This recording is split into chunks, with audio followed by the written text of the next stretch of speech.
Okay, so update number two here. We had King Charles III and Queen Camilla came to the United States to visit at the White House. I think this might be the first visit by a British king ever. Obviously, the other one that we were fighting against, King George, didn't show up here. He just sent all his troops. So this might be because other members of the royal family have come. Harry and his stupid bitch wife there were staying at Tyler Perry's house in California, the one that plays Medea. So you've had members of the royal family visit, but you've never had the king visit. So I guess this is interesting. President Trump set up some pomp and stance. Here's a little bit of that. Long before Americans had a nation or a constitution, we first had a culture, a character, and a creed. This land was settled and forged by men, women, who bore in their souls the blood and noble spirit of the British here on a wild and untamed continent. They set loose the ancient English love of liberty and the great Britain's distinctive sense of glory, destiny, and pride. As the direct descendant of King George III, I know our people have fought and fallen together in defense of the values we cherish across the ocean and from coast to coast.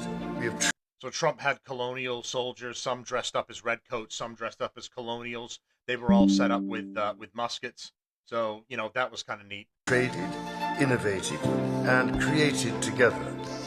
We've stood together through the best and worst of times. The story of Britain and America is one of reconciliation, from adversaries to the closest of allies. The American founding was the culmination of hundreds of years of thought, struggle, sweat, blood, and sacrifice on both sides of the Atlantic.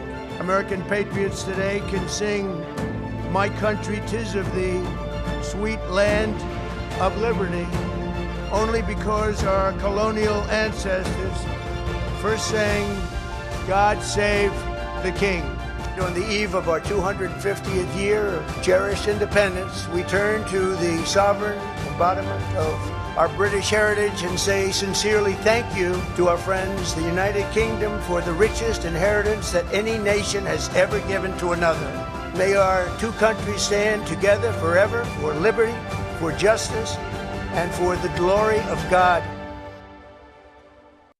So, by the way, where were the No Kings protests for this? I was arguing with some lefty moron online, and they were like, well, it's not our king, so we don't care.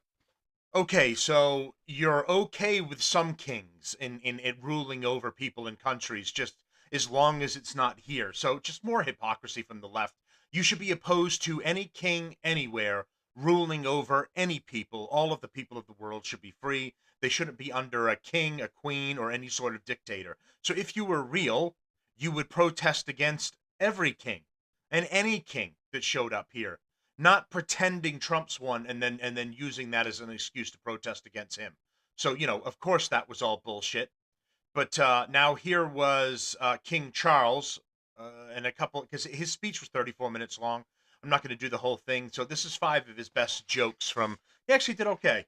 Well, a couple of jokes in front of Congress. Of course, the Congress and the Democrats gave him a standing ovation. They got no problem with kings talking to him and being invited into Congress to hang out. 250 years ago, or as we say in the United Kingdom, just the other day,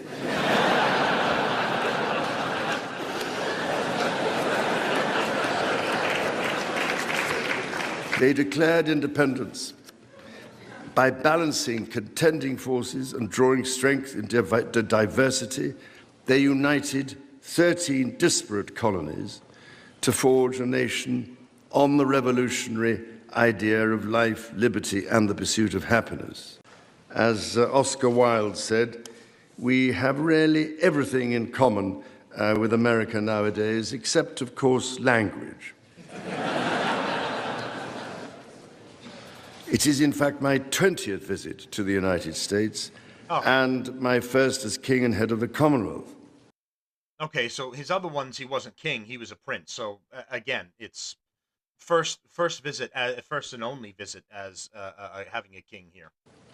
This is a city which symbolizes a period in our shared history, or what Charles Dickens might have called a tale of two Georges. Get it? King George and George Washington.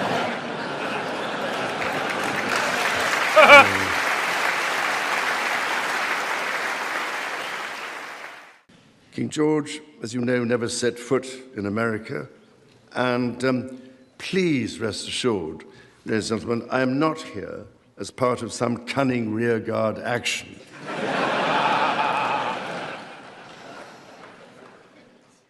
Now, as you may know, when I address my own Parliament at Westminster, we still follow an age-old tradition and take a Member of Parliament hostage,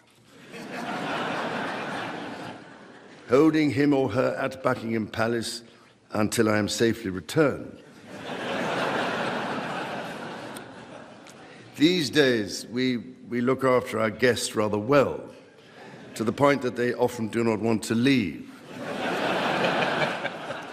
Yeah, all the Muslims and immigrants On you your got there. 250th birthday, I wonder if that was a quip towards let our that. two countries rededicate ourselves to each other in the selfless service of our peoples and of all the peoples of the world. God bless the United States, and God bless the United Kingdom.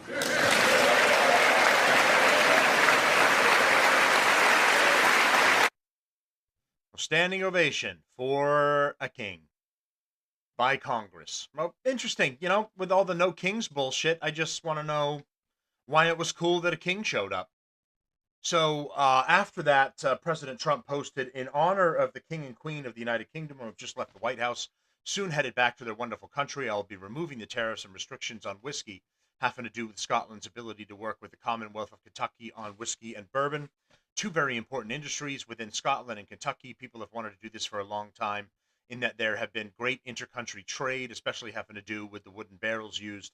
The king and queen got me to do something that nobody else was able to do without hardly ever asking. A wonderful honor to have them both in the USA, President Donald Trump. It's, you know, it's just, you know, dignitaries meet and they chat over some things, and one gives something, the other gives something.